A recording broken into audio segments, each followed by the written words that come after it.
Hello दोस्तों, competition genius world centre में आपका स्वागत है। आज का टॉपिक है टीचिंग एप्टीट्यूड। प्रीवियस क्लास में कुछ क्वेश्चन पढ़े थे, कुछ क्वेश्चन आज पढ़ेंगे। चलिए स्टार्ट करते हैं ज़्यादा देर ना करते हुए। अगर हमारे चैनल पर नए हैं तो ज़रूर चैनल को सब्सक्राइब करें, लाइक करें, शेयर करें और कमेंट ज़रूर करें ताकि आपको नोटिफिकेशन मिलते रहे और आप इसी तरह पढ़ते रहे। आपको सरकारी बीएड कॉलेज ज़रूर मिलेगा अगर हमारे competition genius world centre channel को से पढ़ेंगे तो। ठीक है, यहाँ झारखंड बीएड एंट्रेंस एग्ज़ाम का तैयारी कराई जा रही है, वो भी बिल्कुल फ्री। और बिहार बीएड की भी तैयारी कराई जाएगी, वो भी बिल्कुल फ्री। और झारखंड बीएड का एंट्रेंस एग्ज़ाम जो है वो है आपका 11 मई 2025 को। ठीक है, तो चलिए स्टार्ट करते हैं। तो क्वेश्चन नंबर 13 में देखेंगे। क्वेश्चन नंबर 13 में सुपर के अनुसार अभिरुचि के कितने प्रकार होते हैं? पहला है 3, दूसरा है 4 और तीसरा है 5 और चौथा है 6। तो इसका जो राइट आंसर है 13 का वो है 3। तो ऑप्शन ए हो जाएगा इसका राइट आंसर। चलिए क्वेश्चन नंबर 14 भी देखेंगे। सुपर के अभिरुचि प्रकारों में से कौन असंगत है? पहला है अभिव्यक्त अभिरुचियाँ, दूसरा है प्रकट अभिरुचियाँ, तीसरा है आकलित अभिरुचियाँ और चौथा है सूचित अभिरुचियाँ। तो इसका जो राइट आंसर है 14 का वो है ऑप्शन सी। तो ऑप्शन सी यानी कि आकलित अभिरुचियाँ। चलिए 15वां क्वेश्चन में देखेंगे।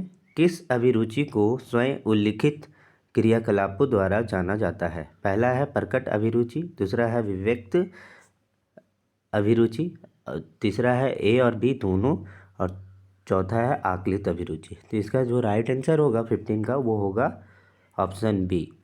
ऑप्शन बी यानी कि अभिव्यक्त रुचि। चलिए नेक्स्ट में देखेंगे। क्वेश्चन नंबर 16 में देखेंगे। किस अभिरुचि में व्यक्ति से सीधे सीधे प्रश्न पूछे जाते हैं? पहला है अभिव्यक्त अभिरुचि, आकलित अभिरुचि, तीसरा है प्रकट अभिरुचि और चौथा है सूचित अभिरुचि। तो 16 का आंसर जो होगा वो होगा अभिव्यक्त रुचि यानी कि ऑप्शन ए। ठीक है, मौखिक रूप से किस अभिरुचि का प्रदर्शन होता है? पहला है सूचित अभिरुचि, दूसरा है अभिव्यक्त अभिरुचि, तीसरा है प्रकट अभिरुचि और चौथा है इनमें से कोई नहीं। तो 17वां का जो आंसर होगा वो होगा अभिव्यक्त रुचि यानी कि ऑप्शन बी इसका राइट आंसर। ठीक है, शाब्दिक रूप से किस अभिरुचि का प्रदर्शन होता है? पहला है प्रकट अभिरुचि, दूसरा है सूचित अभिरुचि, तीसरा है आकलित अभिरुचि और चौथा है इनमें से कोई नहीं।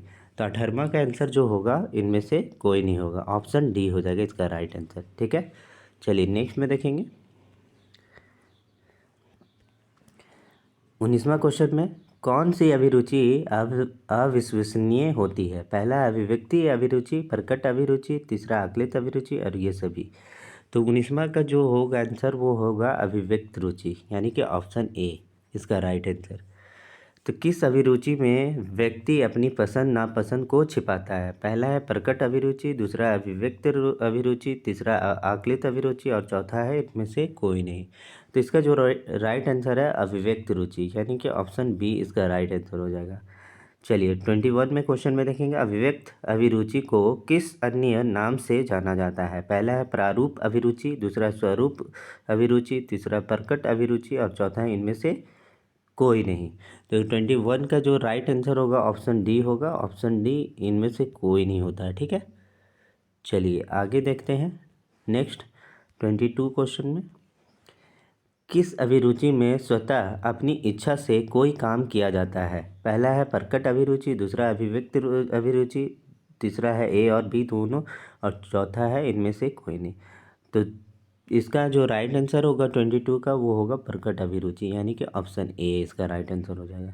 स्वेच्छा की भावना किस अभिरुचि में दिखाई देती है? पहला प्रकट अभिरुचि, दूसरा अभिव्यक्त अभिरुचि, तीसरा आकलित अभिरुचि और चौथा ये सभी। तो 23 का आंसर हो जाएगा प्रकट अभिरुचि, ऑप्शन ए इसका राइट आंसर। विविध आंकड़ों के माध्यम से किस अभिरुचि का आकलन किया जाता है? पहला है अभिव्यक्त अभिरुचि, दूसरा है सूचक अभिरुचि, तीसरा है आकलित अभिरुचि और चौथा है इनमें से कोई नहीं। तो इसका जो राइट आंसर होगा 24 का वो होगा आकलित अभिरुचि यानी कि ऑप्शन सी इसका राइट आंसर होगा।